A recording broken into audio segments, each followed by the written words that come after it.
ਤੁਸੀਂ ਦੇਖ ਰਹੇ ਹੋ ਪੰਜਾਬ ਟੈਲੀਵਿਜ਼ਨ। मैं हरजिंदर सिंह रंधावा। बड़ी दिलचस्प डिवेलपमेंट होंदी है राजनीति च। दिल्ली के उप राजपाल नूं ताकतां मिल जांदियां सरकार होण दीयां। इहदे दो पहलू आ। हुण दिल्ली के उप राजपाल तां सरकार होणगे, पर तुसीं हरगिज ये नहीं सोचना कि केजरीवाल का मतलब अंदोलनकारी हुंदा है। अंदोलन चों निकलिया बंदा किवें लिलकड़ियां कढदा है कि मेरे पैरीं हत्थ लवा लो, मैनूं इस बिल नूं वापस लै लो। अन्ना हजारे की मूवमेंट के विचों सरकारां नूं शीशा विखाउण वाली धिर आम आदमी पार्टी जदों सत्ता च आ जाती है, वो किवें बदल जाती है। दो चेहरे ने, एक नरेंद्र मोदी का चेहरा, भारतीय जनता पार्टी की मौजूदा सरकार का चेहरा जिहड़ी वध तो वध ताकत हथियाउण लई किसी भी हद तक जाण नूं तैयार आ, ते दूजे बन्ने ਉਹ ਵਿਅਕਤੀ ਜਿਹੜਾ ਵੱਡੇ ਵੱਡਿਆਂ ਦੇ ਗਲਵੇ ਨੂੰ ਹੱਥ ਪਾਉਂਦਾ ਸੀ, ਉਹਦਾ ਦੂਜਿਆਂ ਦੇ ਪੈਰਾਂ 'ਚ ਡਿੱਗੇ ਹੋਣਾ। ਇਹ ਦਿਲਚਸਪ ਡਿਵੈਲਪਮੈਂਟ ਨਹੀਂ ਤਾਂ ਹੋਰ ਕੀ ਆ ਕਿ ਦੁਨੀਆ ਭਰ ਦੇ ਵਿੱਚ ਵੱਡੀਆਂ ਤਾਕਤਾਂ, ਜਿਹਦੇ ਵਿੱਚ ਰੂਸ ਹੈ, ਜਿਹਦੇ ਵਿੱਚ ਚਾਈਨਾ ਹੈ, ਉਹਦੇ ਰਾਸ਼ਟਰਪਤੀ ਆਪਣੇ ਆਪ ਨੂੰ ਦਿਨ ਬ ਦਿਨ ਤਾਕਤਵਰ ਕਰਦੇ ਇੱਥੋਂ ਤੱਕ ਲੈ ਗਏ ਕਿ ਉਹਨਾਂ ਨੂੰ ਲਾਉਣਾ ਆਸਾਨ ਨਹੀਂ।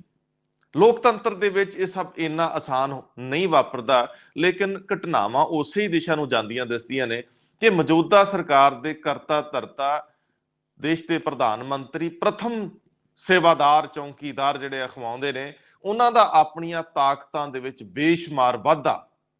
ਸਰਕਾਰ ਮਤਲਬ ਉਪ ਰਾਜਪਾਲ ਤੇ ਕੇਜਰੀਵਾਲ ਮਤਲਬ ਹਜ਼ੂਰ ਬਾਈ ਬਾਪ ਦੀ ਸਥਿਤੀ ਦੇ ਵਿੱਚ ਖੜਾ ਵਿਅਕਤੀ, ਜਿਹੜਾ ਕਦੇ ਅੰਬਾਨੀਆਂ ਅਡਾਨੀਆਂ ਦੇ ਗਲਮੇ ਨੂੰ ਫੜਦਾ ਸੀ, ਜਿਹੜਾ ਕਦੇ ਵਾਡਰਿਆਂ ਵੁਡਰਿਆਂ ਨੂੰ ਟਿੱਚ ਜਾਣਦਾ ਸੀ, ਲੋਕ ਸੱਤਾ ਦੀ ਸਿਖਰ ਤੇ ਬਿਠਾ ਦਿੰਦੇ ਆ। ਦਿੱਲੀ ਵਰਗੀ ਅਹਿਮ ਜਗ੍ਹਾ, ਸੈਂਟਰ, ਭਾਰਤ ਦਾ ਦਿਲ, ਉਹਦੀ ਵਾਗਡੋਰ ਕੇਜਰੀਵਾਲ ਹੱਥ। ਲੋਕਾਂ ਤਾਂ ਦੇਤੀ, ਬਚਾਉਣੀ ਤਾਂ ਆਪਾਂ ਹੀ ਸੀ। ਹੁਣ ਜਦੋਂ 370 ਧਾਰਾ ਮਨਸੂਖ ਹੁੰਦੀ, ਕੇਜਰੀਵਾਲ ਸਾਹਿਬ ਹਾਂ ਝਾਂ ਮਿਲਾ ਦਿੰਦੇ ਆ ਕਿ ਘਰੇ ਸੌਖਾ ਤੇ ਬਾਹਰ ਸੌਖਾ। ਕੇਜਰੀਵਾਲ ਇਹ ਭੁੱਲ ਜਾਂਦੇ ਆ ਕਿ ਵਾਰੀ ਇੱਕ ਦਿਨ ਉਹਨਾਂ ਦੀ ਵੀ ਆਉਂਦੀ ਆ, ਜਿਹੜੇ ਚੁੱਪ ਕਰਕੇ ਸਾਈਡ ਤੇ ਅੱਖਾਂ ਮੀਟ ਕੇ ਬੈਠੇ ਰਹਿੰਦੇ। ਦਿੱਲੀ ਨੇ ਝਪਟਣੋਂ ਰਹਿਣਾ ਨਹੀਂ, ਤੁਸੀਂ ਕਬੂਤਰ ਦੀ ਅਵਸਥਾ 'ਚ ਜਿੰਨੀ ਦੇਰ ਰਹਿਣਾ ਰਹੋ। ਇਹ ਬਹੁਤ ਦਿਲਚਸਪ ਵਰਤਾਰੇ ਆ ਕਿ ਕੀ ਦੇਸ਼ ਦੇ ਪ੍ਰਧਾਨ ਮੰਤਰੀ ਹੌਲੀ ਹੌਲੀ ਇਸ ਪ੍ਰਕਿਰਿਆ ਨੂੰ ਦੂਜੇ ਸੂਬਿਆਂ ਤੱਕ ਵੀ ਲੈ ਕੇ ਜਾਣਗੇ।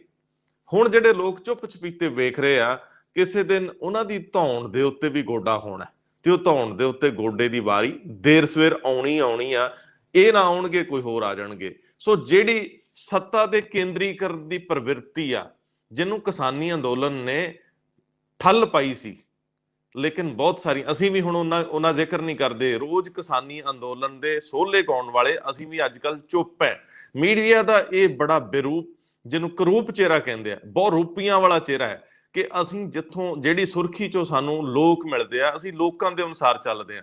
ਅਸੀਂ ਰਾਏ ਬਣਾਉਣ ਵਾਲੇ ਲੋਕ ਨਹੀਂ, ਕਮਜ਼ੋਰ ਲੋਕ ਹੈ, ਕਮਦਿਲੇ ਲੋਕ ਹੈ। ਮੈਂ ਐਡਮਿਟ ਕਰਦਾ, ਸਵੀਕਾਰ ਕਰਦਾ ਕਿ ਅਸੀਂ ਬਹੁਤ ਛੋਟੇ ਲੋਕ ਹੈ, ਜਿਨ੍ਹਾਂ ਨੂੰ ਲੋਕ ਕਿਸੇ ਵੇਲੇ ਹੱਥਾਂ ਤੇ ਚੁੱਕੀ ਫਿਰਦੇ ਆ, ਲੇਕਿਨ ਅਸੀਂ ਅੰਦੋਲਨਾਂ ਦੀ ਸਪਿਰਿਟ ਨੂੰ ਖਾਣ ਵਾਲੇ ਲੋਕ ਹੈ। ਅਸੀਂ ਵਿਵਾਦਤ ਮੁੱਦਿਆਂ ਦੇ ਉੱਤੇ ਧਿਆਨ ਕੇਂਦਰਿਤ ਕਰੀ ਰੱਖਦੇ ਹਾਂ। ਲੇਕਿਨ ਦਿੱਲੀ ਦੇ ਵਿੱਚ ਜਿਸ ਤਰੀਕੇ ਨਾਲ ਕੇਜਰੀਵਾਲ ਸਰਕਾਰ ਤੋਂ ਤਾਕਤਾਂ ਚਿੱਟੇ ਦਿਨ ਤਾਕਤਾਂ ਸ਼ਿਫਟ ਹੋਈਆਂ, ਚਿੱਟੇ ਦਿਨ ਸੰਵਿਧਾਨ ਦੇ ਆਪਣੇ ਤੌਰ ਤਰੀਕੇ ਬਣਾ ਲਏ ਗਏ, ਉਹਦੇ ਵਿੱਚ ਕੇਜਰੀਵਾਲ ਦੀ ਤਰਲਿਆਂ ਵਾਲੀ ਰਾਜਨੀਤੀ ਮੂੰਹ ਚੜਾਉਂਦੀ ਆ ਉਸ ਅੰਦੋਲਨ ਦੀ ਸਪਿਰਿਟ ਨੂੰ, ਉਸ ਅੰਦੋਲਨ ਦੀ ਸਪਿਰਿਟ ਦਾ ਮੂੰਹ ਚੜਾਉਂਦੀ ਆ, ਜਿਹਦੇ ਵਿੱਚੋਂ ਪਾਰਟੀਆਂ ਨਿਕਲ ਕੇ ਆਉਂਦੀਆਂ ਤੇ ਫਿਰ ਚਿਹਰਾ ਬਦਲ ਲੈਂਦੀਆਂ। ਪੰਜਾਬ ਦੇ ਵਿੱਚ ਵੱਡੀ ਤਬਦੀਲੀ ਲਿਆਉਣ ਲਈ ਕਾਲੇ ਕੇਜਰੀਵਾਲ ਦਿੱਲੀ ਦੇ ਵਿੱਚ ਆਪਣਾ ਚਿਹਰਾ ਨਹੀਂ ਬਚਾ ਪਾ ਰਹੇ। ਇਸ ਸਥਿਤੀ ਦੇ ਵਿੱਚ ਜਦੋਂ ਕਿ ਉਹ ਪੂਰੀ ਦਿੱਲੀ ਸਰਕਾਰ ਸਮੇਤ ਆਪਣੀ ਆਮ ਆਦਮੀ ਪਾਰਟੀ ਨਾਲ ਇਸ ਫੈਸਲੇ ਦਾ ਵਿਰੋਧ ਕਰਨ ਦੀ ਸਥਿਤੀ 'ਚ ਵੀ ਸੀਗੇ, ਨਹੀਂ ਕਰਦੇ, ਕਿਉਂਕਿ ਕੰਫਰਟ ਜ਼ੋਨ ਦੇ ਵਿੱਚ ਮਜ਼ਾ ਬਹੁਤ ਹੈ ਔਰ ਇਹੀ ਕੰਫਰਟ ਜ਼ੋਨ ਤੁਹਾਨੂੰ ਕੁਝ ਕ੍ਰਾਂਤੀਕਾਰੀ ਨਹੀਂ ਕਰ ਦਿੰਦਾ। ਅੱਜ ਸ਼ਹੀਦ ਆਜ਼ਮ ਭਗਤ ਸਿੰਘ ਦਾ ਵੱਡਾ ਦਿਨ ਹੈ, ਮਹਾਨ ਦਿਨ ਹੈ। ਅਸੀਂ ਯਾਦ ਕਰਦੇ ਹਾਂ ਉਸ ਮਹਾਨ ਸੂਰਬੀਰ ਨੂੰ, ਲੇਕਿਨ ਉਹ ਬਹੁਤ ਜਗ੍ਹਾ ਇਹ ਆਖਦੇ ਆ ਕਿ ਪੰਜਾਬੀ ਕੌਮ ਬੇਸ਼ੱਕ ਕੁਰਬਾਨੀਆਂ ਲਈ ਜਾਣੀ ਜਾਂਦੀ ਹੈ, ਲੇਕਿਨ ਸੰਘਰਸ਼ਾਂ ਦੇ ਵਿੱਚ ਸਾਡਾ ਇੱਕ ਦੂਜੇ ਨਾਲ ਲੜਨਾ ਪਿੜਨਾ ਵੀ ਉਨਾ ਹੀ ਮਸ਼ਹੂਰ ਆ। ਕੇਜਰੀਵਾਲ ਦੀ ਇਸ ਪ੍ਰਵਿਰਤੀ ਤੇ ਪੰਜਾਬੀਆਂ ਦਾ ਅੰਦੋਲਨ ਦੌਰਾਨ ਇੱਕ ਦੂਜੇ ਦੇ ਵਿਚਾਰਧਾਰਕ ਵਿਰੋਧ ਦੇ ਵਿੱਚ ਉਸ ਹੱਦ ਤੱਕ ਆ ਜਾਣਾ ਕਿ ਆਪਣੇ ਅੰਦੋਲਨ ਦਾ ਬੇੜਾ ਗਰਕ ਕਰਾ ਲੈਣਾ कई पहलू जिन्हां ते अज एक डिबेट च जावांगे दिन वेले, लेकिन एक होर पहलू बहुत अहम आ जिहदा जिक्र एक दूजे सैगमेंट दे विच करना बनदा सीगा कि अकाली दल दिल्ली हाई कोर्ट दे विच, मैं बादल के कहूंगा, बादल के दिल्ली हाई कोर्ट च एक पटीशन दायर करदे आ बीते कल कि दिल्ली ਦੀ ਕੇਜਰੀਵਾਲ ਸਰਕਾਰ ਵੱਲੋਂ ਸਾਨੂੰ ਚੋਣ ਲੜਨ ਤੋਂ, ਦਿੱਲੀ ਸਿੱਖ ਗੁਰਦੁਆਰਾ ਮੈਨੇਜਮੈਂਟ ਕਮੇਟੀ ਦੀ ਚੋਣ ਲੜਨ ਤੋਂ ਅਸਿੱਧੇ ਤਰੀਕੇ ਨਾਲ ਰੋਕਿਆ ਗਿਆ। ਹਾਈ ਕੋਰਟ 'ਚ ਰਿਟ ਪਾਉਂਦੇ ਨੇ ਕਿ ਸਾਨੂੰ ਇਹ ਇਲੈਕਸ਼ਨ ਲੜਨ ਦੀ ਆਗਿਆ ਹੋਣੀ ਚਾਹੀਦੀ ਆ, ਧਾਰਮਿਕ ਪਾਰਟੀਆਂ ਹੀ ਕੱਲੀਆਂ ਕਿਉਂ ਲੜਨ। ਇਹ ਸਵਾਲ ਪਾ ਕੇ ਉਹ ਆਪਣਾ ਦੋਹਰਾ ਚਿਹਰਾ ਦੇ ਰਹੇ ਨੇ। ਇਹਨੂੰ ਕਹਿੰਦੇ ਆ ਆਪਾ ਵਿਰੋਧੀ ਸਮਝ। ਮੈਂ ਅਕਾਲੀ ਦਲ ਨੂੰ ਇਹ ਸਵਾਲ ਪੁੱਛਣਾ ਚਾਹੁੰਦਾ, ਬਾਦਲ ਕਿਆਂ ਨੂੰ, ਕਿ ਜਦੋਂ ਸਹਿਜਧਾਰੀਆਂ ਦਾ ਮਾਮਲਾ ਸਾਲਾਂ ਤੱਕ ਕੋਰਟਾਂ 'ਚ ਲਟਕਦਾ ਰਿਹਾ, ਤੁਸੀਂ ਕਹਿੰਦੇ ਸੀ ਕਿ ਗੁਰਸਿੱਖ ਲੋਕ ਸ਼੍ਰੋਮਣੀ ਕਮੇਟੀ 'ਚ ਵੋਟ ਪਾਉਣ ਦੇ ਅਧਿਕਾਰੀ ਨੇ, ਜਿਹੜੇ ਲੋਕ ਸਹਿਜਧਾਰੀ ਨੇ, ਜਿਹੜੇ ਗੁਰੂ ਨਾਨਕ ਦੀ ਸੋਚ ਨੂੰ ਮੰਨਦੇ ਨੇ, ਗੁਰੂ ਨਾਨਕ ਨਾਮ ਲੇਵਾ ਤਾਂ ਹੈ, ਅੰਮ੍ਰਿਤਧਾਰੀ ਨਹੀਂ, ਉਹਨਾਂ ਨੂੰ ਵੋਟ ਪਾਉਣ ਦਾ ਹੱਕ ਨਹੀਂ। ਉਸ ਵੇਲੇ ਤੁਸੀਂ ਇਹ ਧਰਮ ਨੂੰ ਪ੍ਰਭਾਸ਼ਿਤ ਕਰ ਰਹੇ ਸੀ ਤੇ ਅੱਜ ਧਰਮ ਨੂੰ ਤੁਸੀਂ ਕਹਿੰਦੇ ਹੋ ਕਿ ਸਾਨੂੰ ਕਿਸੇ ਪੋਲੀਟੀਕਲ ਪਾਰਟੀ ਨੂੰ ਇਲੈਕਸ਼ਨ ਲੜਨ ਦਾ ਅਧਿਕਾਰ ਹੈ। ਅਸੀਂ ਧਾਰਮਿਕ ਪਾਰਟੀ ਹੋਈਏ ਨਾ ਹੋਈਏ, ਲੇਕਿਨ ਸਾਨੂੰ ਇਲੈਕਸ਼ਨ ਲੜਨ ਦਾ ਅਧਿਕਾਰ ਹੈ।